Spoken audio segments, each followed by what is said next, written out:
Lowe finds himself moving ahead of Banks in the championship after Lanier. Despite being winless so far, could the Virginian manage what few others have and overtake J.R. Shepherd in the points race? The home of the SK Modified is where we rock up to today, so the pressure is on. Will these storied racing grounds provide us a twist? We'll find out soon as we get ready to watch Round 8 of the Bootleg Racing League's SK Modified Series, presented by the Crew Shop.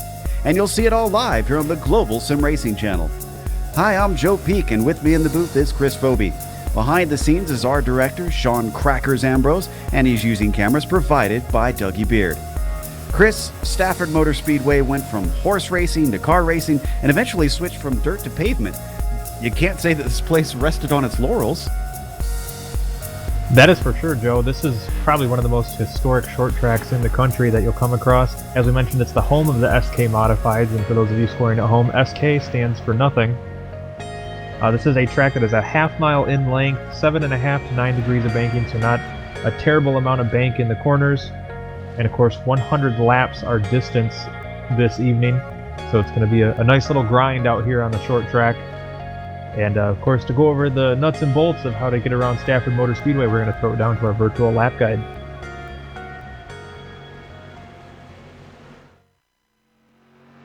Hello everyone and welcome to the Global Sim Racing channel. I'm Brian Yazek, taking you for a spin around the Stafford Motor Speedway and the GSRC SK Modified. Without further ado, here we go down the front stretch here at Stafford, getting that set up for turn 1, getting it down there to just where you see the seam difference there. You don't want to get it all the way onto the flat, the apron there. Really causes the car to get very unhappy, but if you keep it up here, there's a little bit of banking here and it actually will help it turn, and it's the faster way around. Now I'm sure that the brave and the bold will probably try to make that apron work as the run progresses, but in terms of just trying to get around this place, you're going to stay right above that seam, bringing it all the way out here towards the wall on the back stretch, setting it back up for turn 3, bringing it right down there to that solid yellow line, let it rotate, don't let it rotate too much, and keep the big wiggle off of the corner and across the line. And that's going to complete our guide here around the Stafford Motor Speedway. I'm Brian Yazek. Enjoy the show.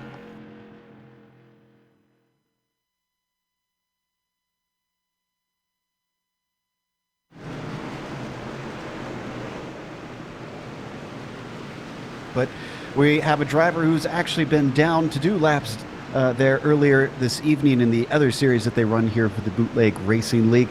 That is none other than James Lowe, who we just mentioned is fighting for that championship title. James, welcome to the booth. This is a bit of a flat track that we've got here this week. Do you think it's going to be another bottom feeder race today? Oh, for sure. If it sticks around like it's been so far in practice, it's super slick. So there should be plenty of excitement for the fans out there.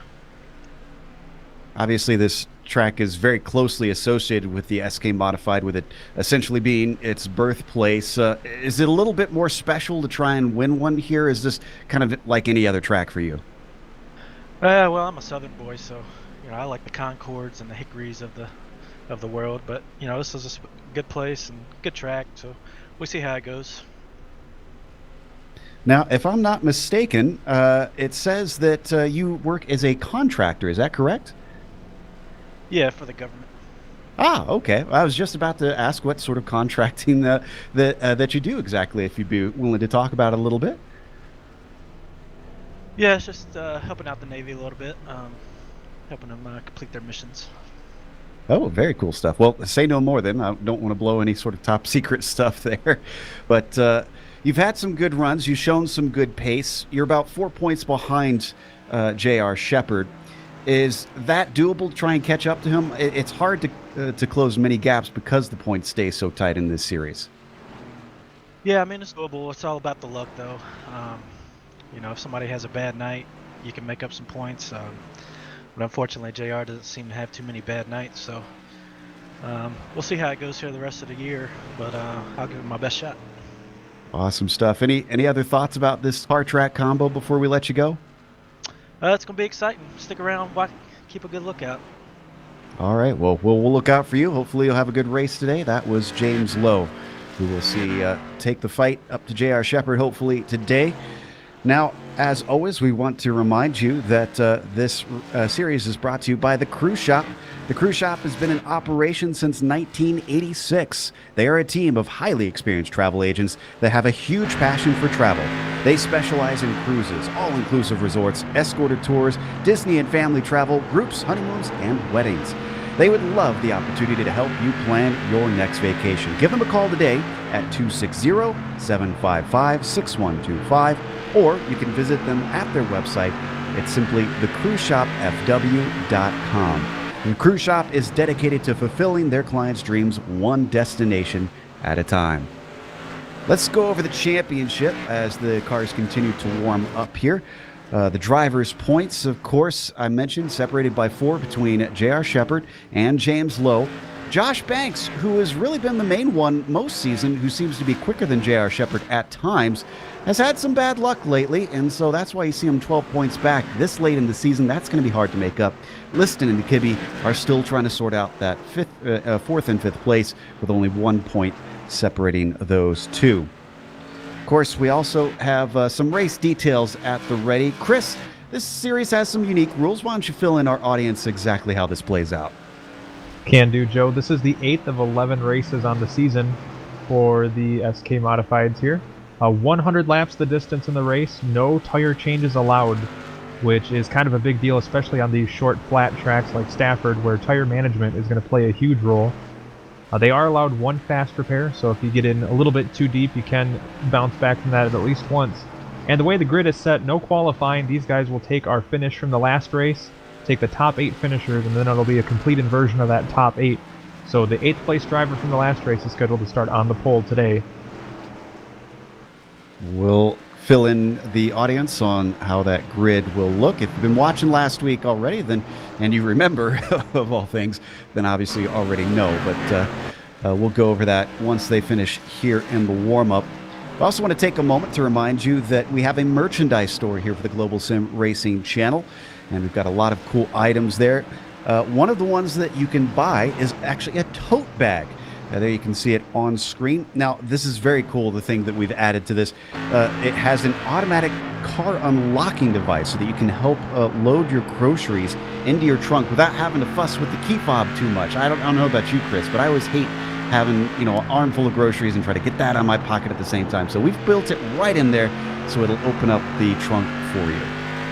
Yeah, not to mention, that is an extremely roomy tote bag. I actually live in one. I'm actually calling this race from inside of a GSRC tote bag as we speak. Is that part of the new tiny houses craze that's going on, that you figured out how to fit everything into the tote bag now? Yeah, it's great. I literally fit my whole life in it. In fact, you can actually mount 2 solar batteries and a composting toilet in it. It's pretty sweet. Man, very clever, getting very creative with this small home trend that Chris is apparently latching onto. But you know what they say, the rent is too darn high. Yes, it really is in some places. Let's take a look though at the cars that are out on track right now with how they're warming up. J.R. Shepherd, no surprises here. He is currently on the top spot in the warm-up. Donnie Moore, though, giving chase on him. It's only, actually, I say only, it's about a 10th between them right now. So Donnie not looking too close compared to what we're usually seeing, because at 18, 19-second laps, usually it's a lot tighter. So hopefully that doesn't mean we'll see JR run away with things. I'm looking at the temperatures, though, here, Chris, and it looks like it's relatively ideal, and it seems the sun's going down with it being somewhat late in the day. So does this make for good racing conditions? Yeah, I think an 88-degree track is probably as close to perfect as you're going to find. It's warm enough that these guys will have grip, and not too hot to where we'll see a slick, greasy track. So I think it's about the perfect temperature for racing. About 10 till 7 in the virtual in the evening in the virtual standard time here at Stafford Motor Speedway. So it won't go till night racing, even though they do hold night races here, but it will have the sun get pretty low in the sky here today. Usually we talk about that bottom line and how it's the more desirable one, with it being so flat around here, though. Is this going to eat up the tires, and will that throw a lot of marbles out off the racing line? Does that make things extra worse here, Chris? I definitely think that's going to play a role. One thing that I've noticed about this track too is while you see the bottom of the track, there is a white line around the bottom. I think really you're going to see a lot of the guys at some points going down to the very bottom of the track where that yellow line is painted on the inside of the track. You can see on screen to get some extra help, maybe getting through the corners. And I think the marbles definitely could play a role as well with a lot of, or not a lot of banking, I should say. You're going to see those not be able to get as far out of the groove as we probably like, and it's going to probably make for some treacherous conditions the deeper we get into this. Keep an eye on that. Hopefully we get a lot of green flag racing, so that can be the case. If we do wind up with some cautions, maybe that will lessen them, and we'll get some drivers a bit more daring, trying to work the outside if things get desperate. You can see we've got about 2.5 minutes left in our qualifying. We've got a pretty deep field today as well here, Chris. 20 cars. This is... I know you're relatively new to this series. I've actually been covering it not just as a commentator, but as a director for quite a few years now. There was a time where it was, maybe 10 to 12 cars in this series you'd see regularly. 20 seems like quite a bit. I almost wonder if we do get some green flag racing, if lap traffic could be an issue. Yeah, that's a very real possibility, especially on these shorter tracks that this series runs. And lapped cars, as we've seen in previous races, can play a huge role. I mean, I believe it was 2 races ago, J.R. Shepherd from the lead ended up flipped on his lid trying to negotiate lap traffic. So very well could play a huge role in how this race plays out. Yeah, I forgot about that until you said something. He's probably trying to forget that himself, as I'm sure he wants today to go smoothly and try to extend his points lead before all is said and done. With us being so late in the season, as I mentioned, we're already on round 8 out of 11. There's not too many chances to try and come back from a horrible race.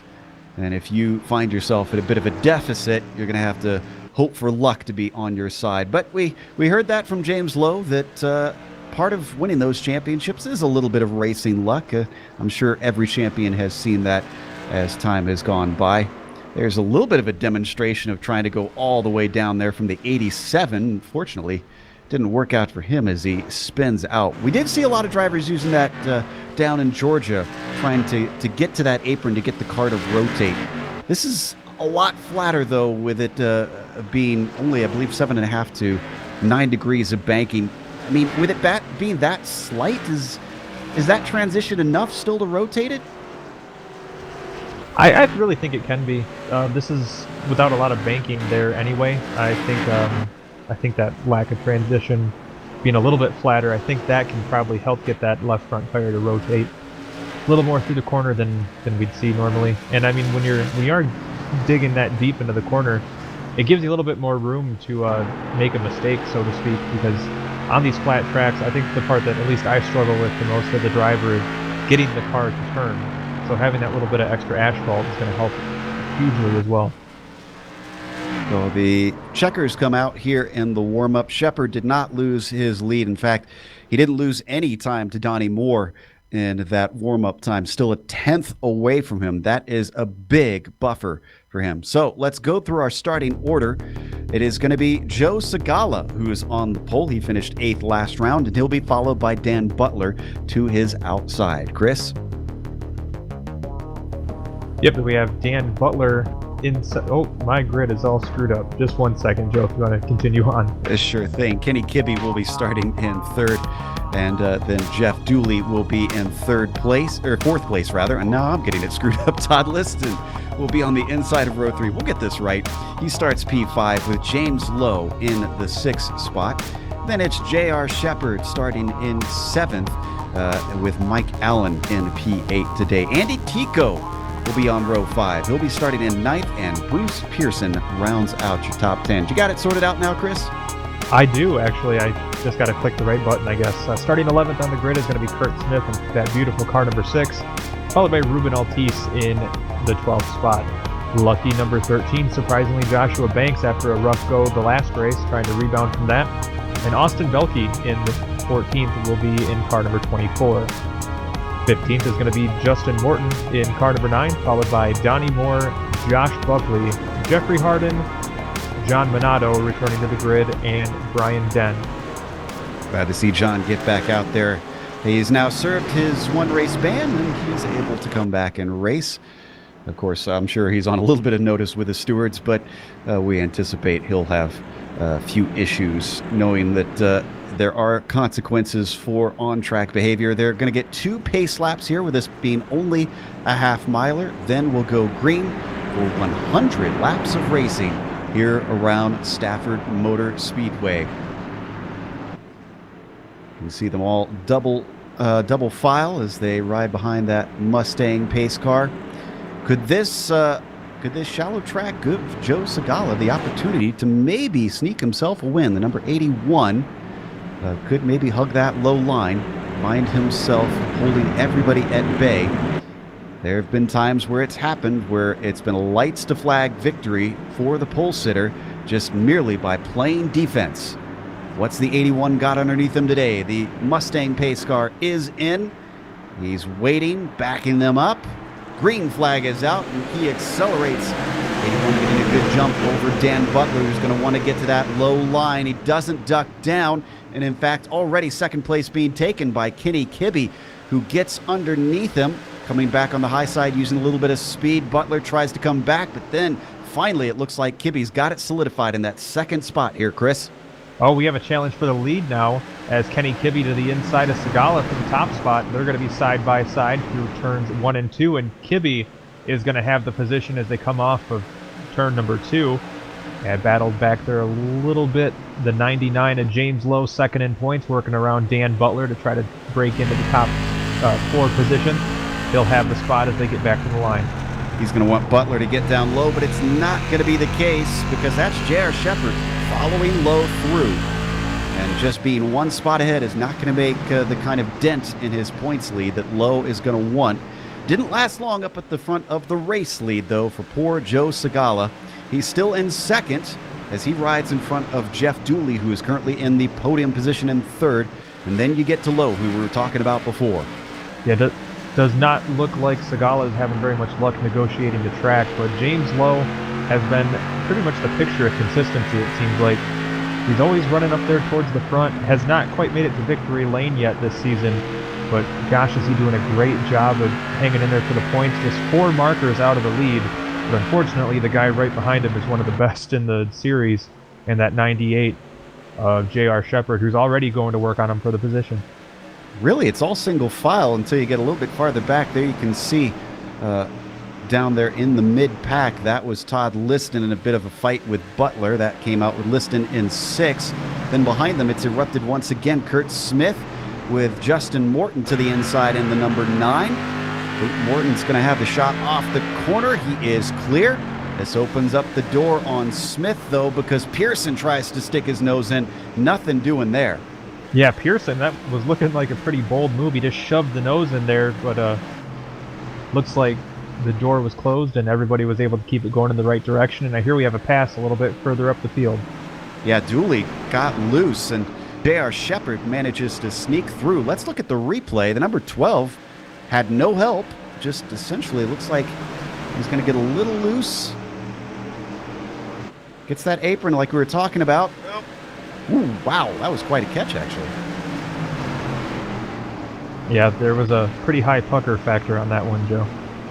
So that moves Lowe up into 3rd and Shepherd into 4th. Next on their list is Segala, our pole sitter. Kibbe's trying to stretch away, and he's managed to get about half a second, but he's not dropping Segala all that drastically. Segala probably looking a lot more in the mirrors, because look at how close Lowe is already getting.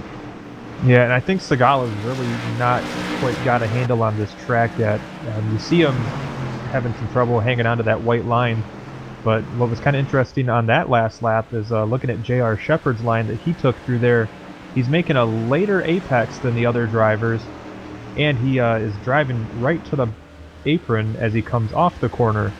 So as we've seen in races past, J.R. Shepherd not afraid to experiment in these races and to try to find a line that the competition's not using.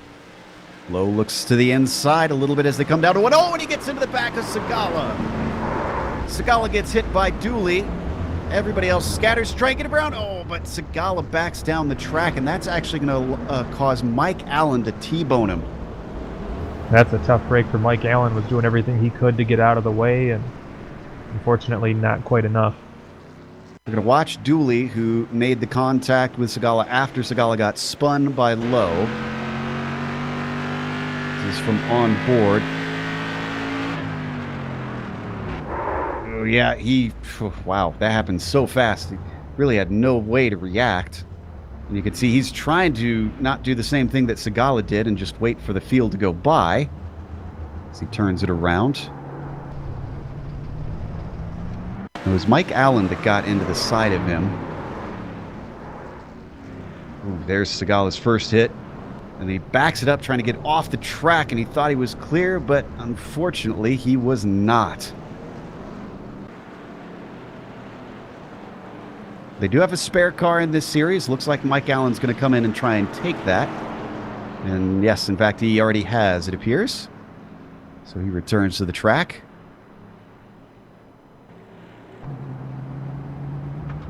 So our new order after that is Kibbe up front. Lowe is promoted to second. Shepard now to third. Liston finds himself in fourth place. How about Dan Butler? He started on the front row, and while Segala also fell away, Butler's managed to keep it from only slipping to fifth thus far. Morton's been on an opposite trajectory, if anything. Justin Morton, just behind him, started 15th. He is already up to 6th. And Kurt Smith having a pretty similar run. He did start a little bit higher up than Justin Morton, but those two drivers doing a great job negotiating traffic around this track that's not necessarily the easiest to make passes on. Talked about Josh Banks being one of the few drivers who seem to be competitive with Shepard on raw pace.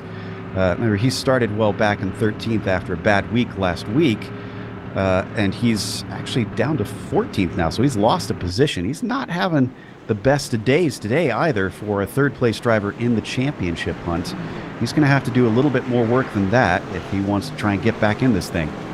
Yeah, it's very unusual to see Banks in a position like that. He's very consistently one of the fastest there is out there, so it'll be interesting to see how he handles the remainder of this race. Looks like the lights are out and they're double file once again. We're going to get restarted on lap 18 out of 100. And it is going to be Kenny Kibbe with control. What kind of jump can he get over James Lowe? Green flag is out. Lowe, unfortunately, going to be on the high side with J.R. Shepard down beside him, and Shepard stays down there. Can he finish the deal, though? Is he going to look for the lead as well? He takes a little poke to the inside of Kibbe, but Kibbe is deeper into the corner, and second place does go to Shepard behind them. Chris, it looks like a battle for fourth rather. Yeah, it looks like the 87 of Todd Liston on the outside. He's got the 33 of Dan Butler right there to his inside. And then the two drivers we talked about, Justin Morton and Kurt Smith, in the mix for that spot as well. Look at Justin Morton on the outside. Morton is actually going to make it stick. Look at that. Does he duck down low? He could have, but he decides to leave the door open once again for Dan Butler. Still fighting him for the spot now. Finally, it looks like he's got it. No, he's going to try and work the high side once again. Not only did he make the move stick, but he's making ground up now on Todd Liston for fourth. This is a tremendous move by Justin Morton. He actually had the position at the line, and he looks like he may still have the spot as they come up the corner. Oh, and Shepard getting close to Kibbe now as he's gotten by Lowe early in this restart. He was threatening a little bit on the number 14, but the 14 keeps him back. Still, I have to wonder if anybody's paying attention to what is going on with Kurt Smith and his ability to run the high line when everyone seemed to think that it was going to be a low line track today.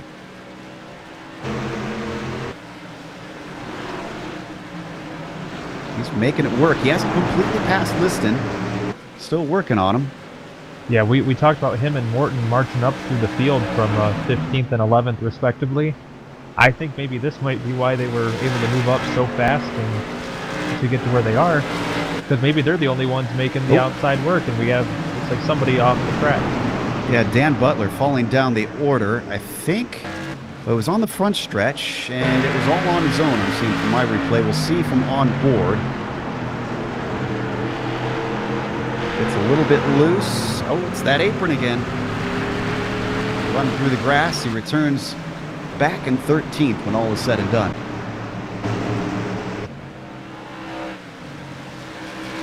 Tell you what, Justin Morton, now that he's gotten clear of Liston, is trying to catch our top 3, and he's a bit in no man's land. Look at the gap that's in front and behind. Yeah, I mean, he was looking so strong. He drove away from the cars that he was racing with before that, and now it's a race to catch up to our 3 up front. But he's got quite a distance to make up, but he's been awfully quick, so we'll see what he can do. One thing I do have to wonder about, Joe, though, with Morton and Smith using that outside line and moving up as quick and aggressively as they have, these guys don't get to replace tires in this race, so that might limit their ability later on. That's a good point. As we now jump a little bit farther back, is this Banks that we're looking at, actually? Yes, it is.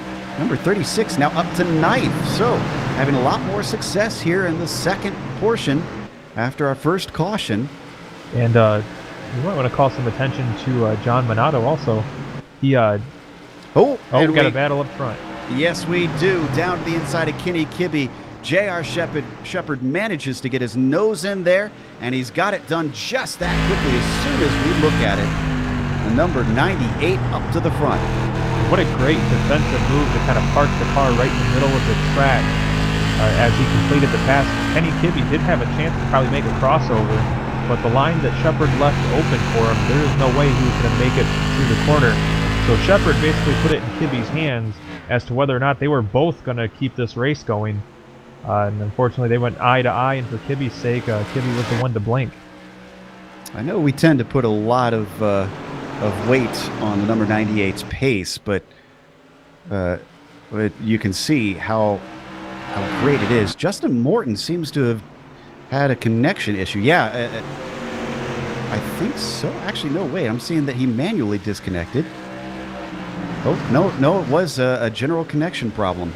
Looks like he just decided it's not a good enough connection to continue back out on track. So sad to see Justin Morton unfortunately have to drop out as we watch this fight for 5th and 6th place. That's Minotto up there in P5. Banks down low of Kurt Smith. Let's see if he can finally get rid of the number 6. So the 6 almost hits the wall. Kurt Smith backing out of it now, and Banks is through into 6th place. Minotto also taking a look on Todd Liston for P4. Watch Donnie Moore down to the inside as we ride on board with Kurt Smith. Oh, and Smith rides the wall. Loses him a bunch of positions. He falls down to 11th.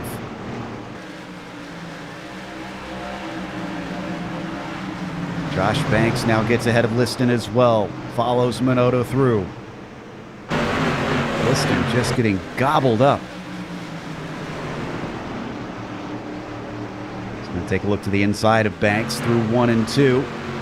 Can't get the shot off the corner, though. 87 falls back in line once more. It's a great battle we have taken up between these guys, Joe. I am very excited to see Joshua Banks moving up through the field, and cannot get over the fact that John Minotto has been just marching up through the field. Started 19th up to 4th. He seems like he's got a point to prove today. And ever since our early caution, it has been pretty clean and green. Obviously, we've had at least one driver nearly spin in form of Kurt Smith hitting the wall. And then, of course, we had, I'm trying to remember who it was that was down to the inside. I think it was Butler with issues. Riding on board with Josh Banks, staying on the back of Minotto. Ahead of them, James Lowe is way up there. The next car up that you see, that's actually Andy Tico. He's a lap down, so that's not for position. In terms of short track racing, Lowe is just, he is gone. It's about 5.5 seconds between himself and Minotto. Yeah, it seems like the second grouping in the field has been, I don't want to say they're quite a bit slower, but it just seems like your top 3 cars are so much quicker. Now Lowe's kind of on a little bit of an island by himself there between the 2 groupings. And Banks has gotten inside Minotto. He's going to take that 4th away, slides it in deep and shallow, and that's going to give him P4. Minotto falls back to 5th. Let's see if he can maybe potentially run down low now. we are going to get some of that lap traffic we were talking about. J.R. Shepherd, maybe about a quarter of a track away from Jeff Dooley. After how it worked out for him the last time he had to handle lap traffic, I'm sure J.R. Shepherd not super excited for this possibility. Yeah, I'm with you on that one. But I'm sure he's learned a few lessons from that. Of course, lesson number 1, don't flip your car. Well, it was also a wreck that happened in front of him that caused it in the end. So, oh, that's right. Yep, yeah. You're right there. So I guess maybe the lesson number 2 is slow up a bit more as you come up to the, to the wreck. He's been still hounded by Kenny Kibbe. You can see that white car behind him is not dropping off. The 14 might have gotten overtaken, but, well, he's holding his ground. Well, we kind of talked about it before the last incident happened. I think Kenny Kibbe really did have the pace to make a charge back at J.R. Shepherd, but Shepherd just had the perfect car placement on the track to where Kibbe really had no choice but to back out of it and give Shepherd the position. But it looked like Kibbe had the pace to get back by him, just Shepherd planted the car right where it needed to be to make that move impossible without wrecking both of them. But that being said, Kenny Kibbe not letting him get very far away, and who knows, Kibbe might be saving his stuff for a charge later in the race. For those wondering about the points championship, disappointingly for Lowe, he continues to fall back about a second and a half behind the first two. So not only is this looking like he's going to lose points to J.R. Shepherd, this is a day where he is obviously getting quite a bit swamped just on sheer pace. Looking at Josh Banks and the gap between them, it's staying at about 5, just about 6 seconds, so he's actually dropped a slight bit. That could have been some of the battling he had with Minotto. We're going to go back to 10th place, though. With all the cars we got very close together and having to lap the car of Andy Tico. Ooh, that was a horrible exit from Todd Liston. And I think that's going to allow Donnie Moore to get by.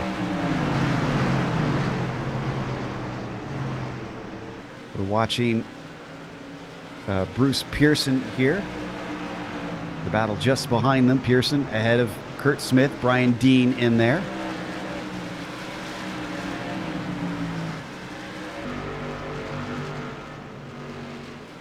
And we glance once again. Liston not having the best of days because Josh Buckley has now gotten around, and Josh takes 7th spot. Behind him, he's got Jeffrey Harden, and then that lapped car that we mentioned. So at least only one more position he could be demoted there by the 44 before he gets something of a breather.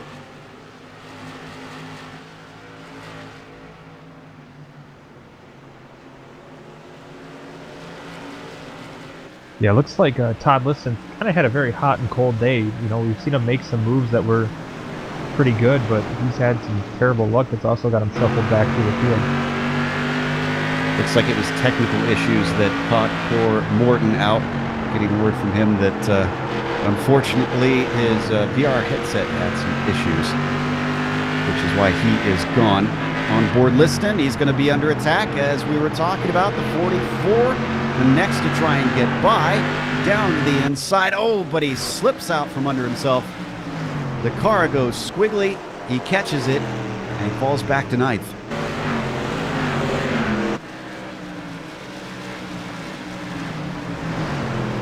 So he'll have to recollect himself. He could maybe still get back up to Liston after that. We're already past halfway. We've only had one caution. This has been the cleanest we've seen in a while. Yeah, this has been a very clean race for these guys after what we've seen the last couple weeks. Very happy to see a run like this too. But J.R. Shepherd still out in front by a pretty solid gap now at this point. Yeah, we're... Oh, go ahead. I was going to say just over a half second. Looks like he's got Kenny Kibbe right now. We're happy to see it. Drivers who aren't are James Lowe and Josh Banks, who are both hoping to catch up. That battle for 10th getting close once again. Kurt Smith and Brian Dean. Oh, Dean looking down low, coming off the corner, seeing if he can use the traction he has left in those tires. Sends it in deep. He's given space by the number 6 down through 3 and 4. Really gets underneath him now. Finally is able to have a good charge here on Kurt Smith, but can he seal the deal? Behind them giving watch, that is Pearson. Looks like Smith's going to come back at him down the back stretch. Ryan Dean strong here through 3 and 4. A little too strong as unfortunately he gets loose, and the 6 takes P10 back. It's been a very roller coaster day for Kurt Smith. He was up towards the top 5 at one point, making all those moves on the outside, but I'm wondering if maybe he might have gotten the good off those tires, because he did drop back down, running around the 10th position right now. But the car does not look nearly as strong as it did in the opening portion of this race. Ooh, and he goes way wide there through 1 and 2. Makes it work, though. We've been going green for quite a while, and I'm wondering if that low line isn't working quite like it did before, if it's getting a little slippery. Oh, and it was slippery for Bruce Pearson behind him. Pearson going to lose a spot to Belkey and potentially for Ruben Altice. Altice indeed does manage to get by one more. Trying to look underneath is Dan Butler, now on the low side. Looks like Butler's going to move into 14th. Bruce Pearson, with that one error out of turn 4, finds himself in a horrible position, as now also we've got J.R. Shepherd having to lap him. Shepherd so far finding these lap cars at just about the ideal time to where it shouldn't be costing him too much pace, whereas Kenny Kibbe not having the same luck. He caught the 96 right in the middle of the corner, which is probably as far from ideal as possible, but a driver that can handle lap traffic is like watching art when you watch him slice through the field like that. So very cool to watch these drivers have to negotiate these lap cars after some caution-filled races earlier on in the season. Looks like Jeff Dooley trying to get back in it there as well. He's all the way down at 19th. Last car running. Remember, he had that big hit that we saw as the very under the, well, not just the very first, but the only caution so far. Todd Liston has been caught once again by Jeffrey Harden, and he's gotten to the inside. Now, last time, he threw it away with his own error. Let's see if the 44 can clean things up and manage to steal this spot away. This is for 8th position, and I think he's got it. Yeah, he made that pass look easy, and Liston going to go back for the over-under. See if he can get it back from the 44, but he gets loose down through there. Tries to keep it out of Jeffrey Harden. Just barely does, and Todd Liston has to settle back into 9th place.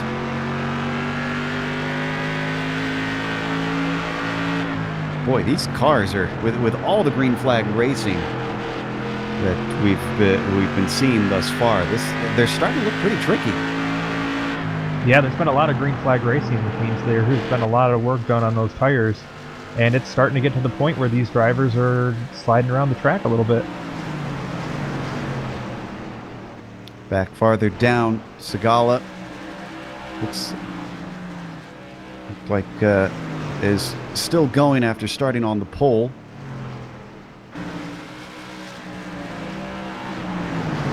So we look at Pearson and Butler now. This is for 13th spot. Pearson, another one who seems to not like these long runs, continuing to lose place after place, but they've also got a lapping car there. That is James Lowe. He's waiting very patiently, too. I don't know if I would be that patient if I was James Lowe. He's in the 3rd spot and losing ground the longer he stays behind these two cars. They seem to have lost Mike Allen as well. Not sure what happened. He was in the pits for a couple minutes, and he was laps down, it seems. So Mike Allen is our 2nd DNF of the day. Dooley now promoted to 18th by that. Now, a philosophical question for you, Joe. You had two drivers in front of Lowe there battling for a position on the track, but James Lowe is your lead lap car. Should those two drivers battling for position get out of the way, or should they continue? Oh, and looks like that battle for position just settled itself. They're going to get each other out of the way. Yeah, Dan Butler is spun around. Little bit of contact between Butler and Pearson through 1 and 2 is going to bring out only our 2nd caution in 72 laps. try and figure out exactly how this happened. It almost looked like Butler almost wrecked Pearson, and then in the recovery process, Pearson wrecked Butler. Yeah, it did look like the 33 of Butler started to wash up a little bit. Got into the left rear quarter panel. Now you can see this purple and black car of Pearson correct itself. You can see a car come across its bow. The Club West driver able to continue on, and that's going to keep him 13th spot. Poor Butler's had to since come into the pits. So who is this good news for and who is this bad news for?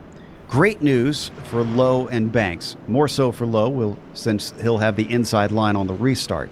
Horrible news, not just for Shepherd, but especially Kibbe. Kibbe, who's been sitting in second place, Chris, is now going to have to restart on the high line. Yeah, this is probably like worst case scenario for Kenny Kibbe. After being able to run in the second spot and run so strong, now he not only has to worry about J.R. Shepherd, but he also has to worry about getting back to the bottom of the track. And James Lowe, who's been a driver that's been up there all season long, is going to be starting inside that second line, or inside that second row, I should say. So it's going to be a very interesting restart for Kenny Kibbe, whereas J.R. Shepherd is going to be looking to get the restart time perfectly to maybe put Kenny Kibbe, who's been his biggest threat since taking the lead, maybe into a battle with James Lowe. Well, that'd be his greatest hope, I'm sure. And, I mean, this goes right back to the racer's luck we talked about earlier, with James Lowe just catching a break after he was falling away. It looked like that third place was not going to be his. I think they're being waved around some of the lap cars now. Now, where is Josh Banks after this? Josh Banks is in fourth. Holy cow. I think we've got him available to talk to real quickly. So before we get going to green, Josh, this is Joe up in the booth. You've made an incredible climb up. How are you feeling being on the outside in this restart, though?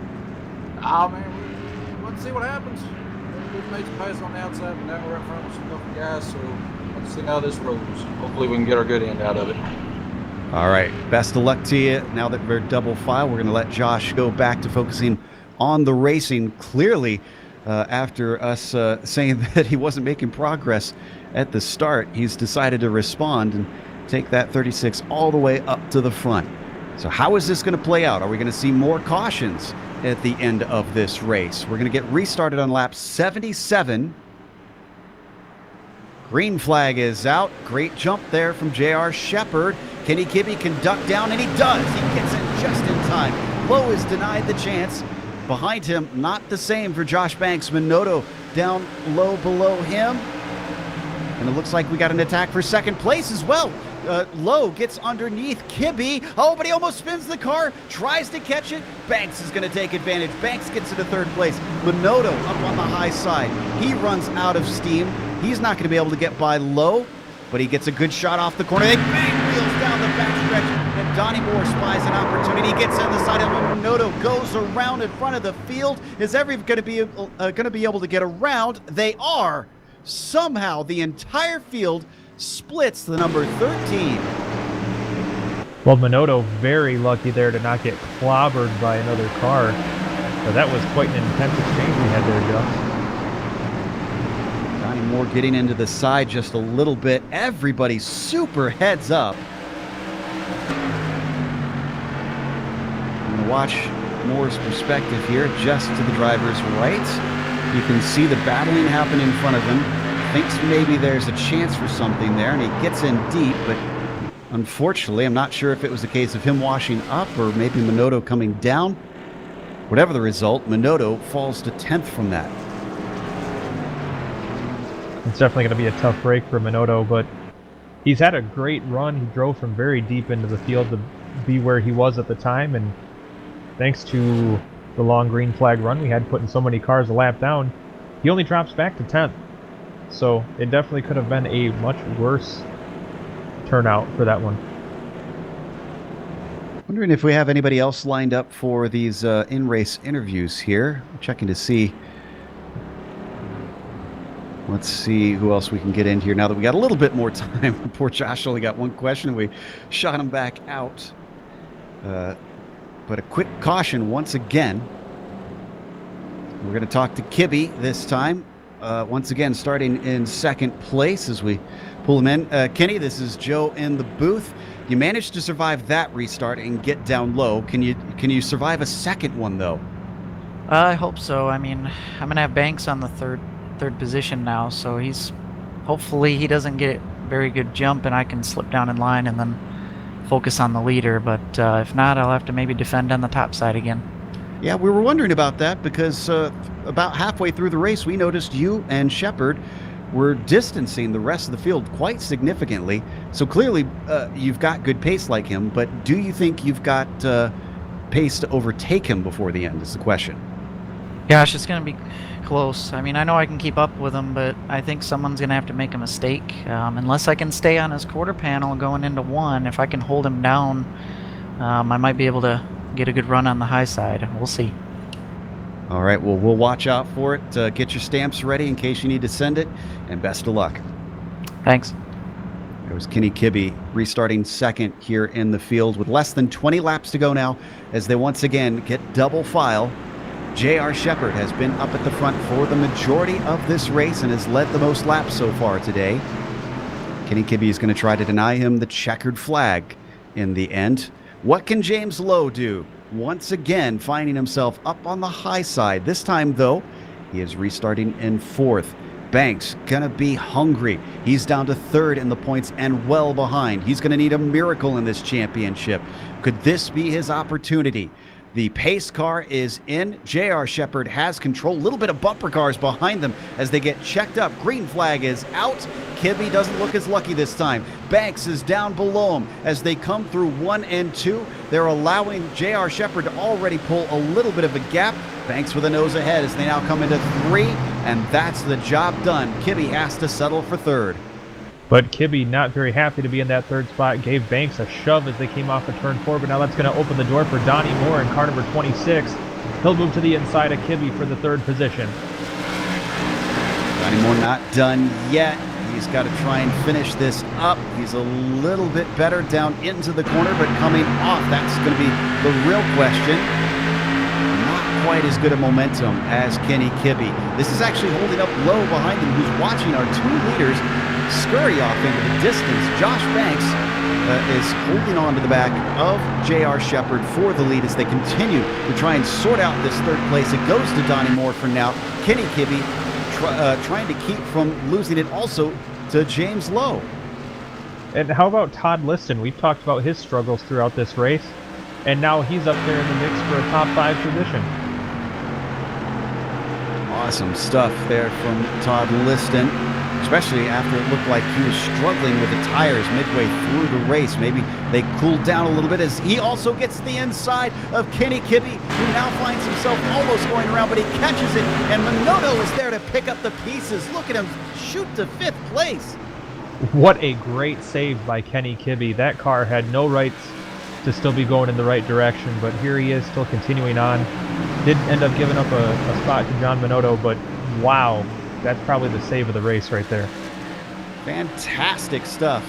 That did bring a battle out between Smith and Buckley behind them. This is for 8th position. A little bit farther down in the field, and I think Buckley's going to manage to get that one. Saw a little dive inside behind them.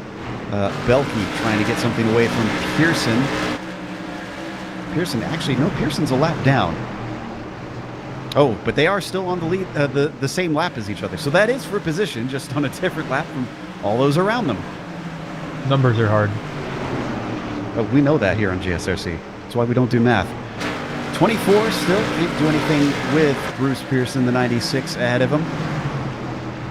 We got a battle shaping up on the track for the 5th spot, as well as Minotto now under assault from the 14 to Kibby. Not to interrupt Joe, but looks like it's a great battle shaping up there. Yeah, Kibby's not going to be happy about how far back he was sent by the tip that he had to his car there a few laps ago. He continues to put pressure on Minotto. He's running out of opportunities. Our top two have run away, and more than that, J.R. Shepherd has pulled a gap as that's another bobble there from Kenny Kibbe, trying to use that apron to get him a little bit of rotation. Yeah, it looks like it helps with the rotation, but it does not do them any favors as far as trying to keep the car pointed straight. Looks like when they get down to if they get all four tires down on that apron, it can make the car a little bit unstable on corner exit. A little look to the inside from Kibbe. I'm also keeping half an eye on the battle in front of them. Donnie Moore is trying to hold off James Lowe. And again, championship implications here because Lowe wants to lose as few points as possible to J.R. Shepherd. It is damage limitation at this point with only 6 laps left.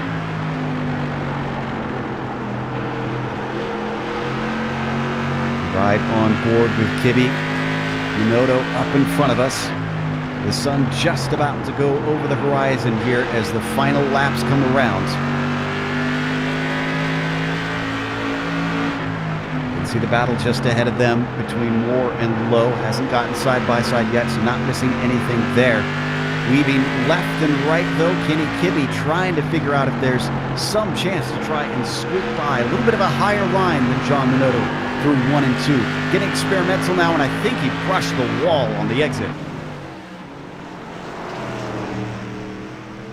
I gotta say, Joe, this definitely feels like a bit of redemption for Minotto with the race he's been able to run today. I'd say so too. A top 5 is certainly going to feel good after having to miss out last round. Same thing for Josh Banks. Talk about redemption. Finishing 13th last time. Oh, and as soon as I say that, commentators curse. Banks just caught the wall on the exit of 4. Luckily Stop for talking Banks, about Josh Banks.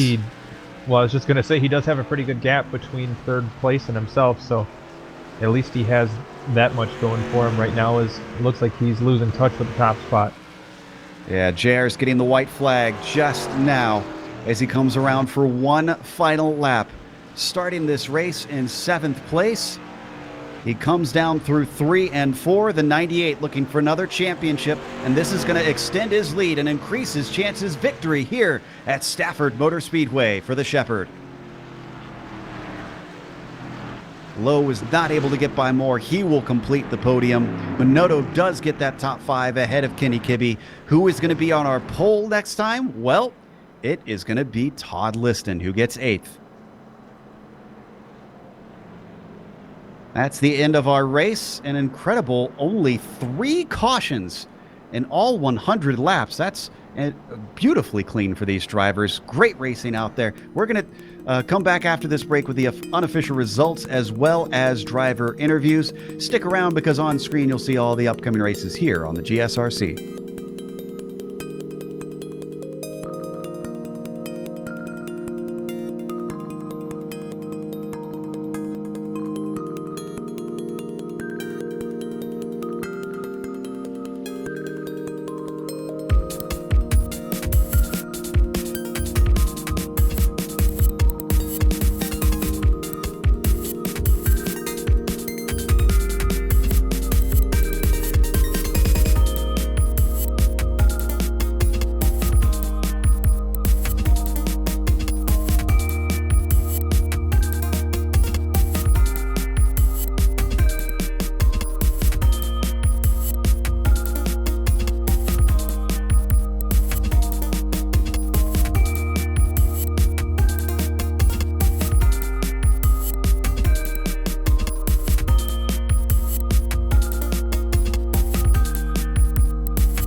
Welcome back to Stafford Motor Speedway. The home of the SK Modified sees what might be the king of the SK Modified here on iRacing take another victory here in the Bootleg Racing League.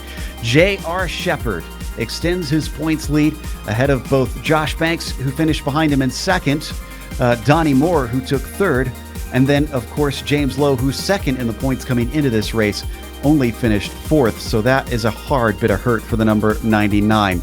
John Minotto managed to climb from 19th after being made to sit out for a race and finishing 5th. That's going to feel good for him as well. Kenny Kibbe, with a 6th spot after starting 3rd, is probably going to be a little bit disappointed, especially after restarting in 2nd. Josh Buckley from 17th to 7th, not a mean feat, with Todd Liston finishing in the 8th position. Kurt Smith took 9th, and Ruben Altice something of a quiet 10th. Our last driver of the lead lap was Jeff Harden in car number 44.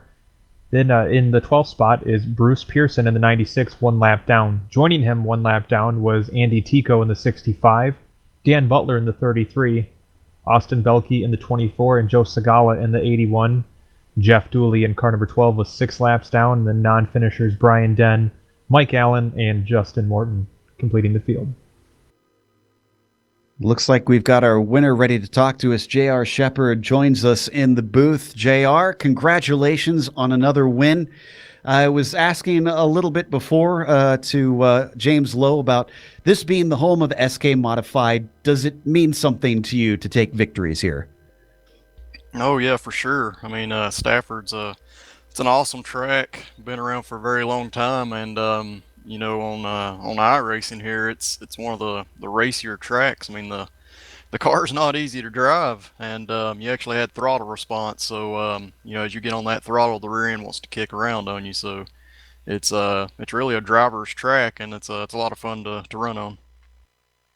Well, you guys gave us a lot of fun action to watch, but talk to us a little bit about getting up to the lead and starting to pull away. And suddenly we saw Kenny Kibbe just shadowing you everywhere. Were you surprised at how well he could keep pace with you? A little at first, but I could see that he was kind of watching the line that I was running, and I was trying not to come up on the lap cars too fast. I hate coming up on the guys that you're putting a lap down because they're running their race, and as soon as you get there, you really mess up what they have going on. So I was trying to be real patient with that, and yeah, Kenny was able to keep up with us real well, and you know, I was trying to keep the right rear tire on it as long as I could, and save for a little bit, but you know, there at the end, you had to go. Now, I've heard rumors that potentially we could see a car change in the near future for the Bootleg Racing League. It's not been confirmed yet. I don't know if you've heard any of this, but knowing that we might move away from the SK Modified, do you look forward to that potential change, or is that something where you think this could hurt your chances at taking more championships? I mean, I like to be diverse, you know, when it comes to driving the different cars. So if it's something that I've never driven, that's fine with me. I want to learn the cars and the tracks and get better at them every time we get in them. So you know, if we do change, that's not a big deal. I hope that that BRL keeps the SKs around for one of the races we do, because we do 3 a night. So I mean, these SKs are really fun to drive, but they're difficult, and unfortunately, the last few seasons it's produced a lot of cautions. Yeah, today though, not many cautions. Is there anybody you'd like to thank before we let you go? Yeah, I want to give a shout out to the Cruise Shop for being the title sponsor, and to the Bootleg Racing League for allowing us to do this each and every week. And I'll give a shout out to everybody that was in the race tonight, because, like you said, there was very few cautions. One of them, I think, was just a guy trying to get off the track, and of course, once you get one, it kind of produces another one. But everybody did a great job driving these cars, and I promise you, they're not easy to drive. So everybody did a great job, and congratulations to Josh and Donnie for coming home on the podium there. Testament to how tough these cars are there from J.R. Shepherd, who himself makes it look pretty easy at times to drive. But behind him, trying to chase him down, who weaved his way through a lot of the field, Chris has caught up with Josh Banks. Well, Josh, a tremendous run from you today, making it all the way up to second after starting pretty deep in the field. What was it like out there passing all those cars? It was fun, that's for sure. Got to have a little fun passing people. It was tough though. I ain't gonna lie. This track and the setup we had, it was slick. You had to be really careful on the throttle on exit and make sure you don't spin out. There's a couple guys kind of did mistakes, but thankfully we didn't do it on our end. But it was a lot of fun. I had fun. I just wish we could have passed one more car for the win. Now, did you think maybe if we had a caution or something to tighten up the field there towards the end, you think you would have had something for JR? I mean, we had that chance, but when I was right behind him in third, restarting third, but JR's just really good at this track. Every time we come here, he's just gone. There's no chance. I mean, there is probably a chance, but who knows? But it was tough. JR is like always JR, so it was hard to say. Now, Josh, you've come to be known as one of probably the more daring drivers in this series, very willing to take risks and do what you can to move up through the field as quick as possible. Is that something you're consciously doing, or is that just that style of racing just kind of what comes naturally to you? I don't like to sit and wait. I like to get on with it. So I'm kind of impatient behind the wheel sometimes. Sometimes it doesn't work. Sometimes it doesn't work. But it's just the way I am. That's how I race. So it's just hard racing. All right, still a few races left on the schedule this season. Any ones in particular you're looking forward to? Just hopefully we can make it to the end and still have a chance for this championship. That's what I'm looking forward to. All tracks, I love all short tracks, so any track that we go to, I get excited for. So hopefully we can still have a chance for this championship later in the season, getting to the last race. So let's see what happens. All right, anybody you need to thank that's helped make this season possible for you? Oh, man, I just got to shout out to my teammates, SWA Motorsports, and all the guys there will do good. And you guys up in the booth for doing an awesome job on the broadcasting, as y'all always do. And then our admins up there doing all the boss stuff and doing what they do at the league and doing a great job. So thank y'all guys, and hopefully we come back next week strong. Very cool. Well, thanks, Josh, for meeting with us. And I believe Joe Peak now has a word with our third-place finisher, Donnie Moore. Yep, Donnie Moore, one of the few people involved in the very scant cautions that we had during today. Donnie, it seems like you and John Minotto had a small coming together at one point, so I wanted to get your take on that incident. Honestly, Joe, I don't remember.